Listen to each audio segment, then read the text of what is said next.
Hello everyone, good morning সবাইকে। আমি সওদা। আমার ছোট্ট একটা ভিডিওতে সবাইকে অনেক অনেক ওয়েলকাম জানাচ্ছি। এটা আমার 7 মাস প্রেগনেন্সি চলছে, আর এখন চাইলেই আমি সহজে খুব তাড়াতাড়ি এইভাবে উঠতে পারি না। আমার অনেকটা টাইম লাগে আর অনেকটা কষ্টও হয়। সকালবেলা ঘুম থেকে উঠে আমি চলে এসেছি বিছানাটা পরিষ্কার করার জন্য। এখন আমি বাবার বাড়িতে আছি যেহেতু, তাই এখন আমার আর কোনো কাজকর্ম নেই। তবুও এই সময় একদম বসে থাকাটাও কিন্তু ঠিক নয়, তাই শরীরের এক্সারসাইজের জন্য টুকিটাকি কিছু কাজ করে নিতে হয়। টাইম করে এক্সারসাইজ করাটা সম্ভব হয় না, তাই ছোট ছোট যে সমস্ত কাজগুলো আছে সেগুলো নিজে হাতেই করে নিই। এই যেমন সকালবেলা বিছানা তোলা, একটু হালকা করে ঝাড়ু দেওয়া, এইসব।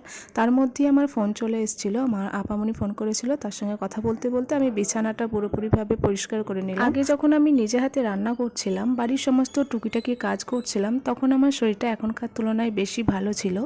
এখন এখানে এসে কাজকর্ম আর তেমন নেই, যার কারণে আমার মনে হয় শরীরটা যেন আস্তে আস্তে কেমন একটা ভারী হয়ে যাচ্ছে। অনেকে আবার বলে 7 মাস পরে গেলে নাকি একটু রেস্ট নিতে হয়, বেশি কাজকর্ম করা আর উচিত নয়।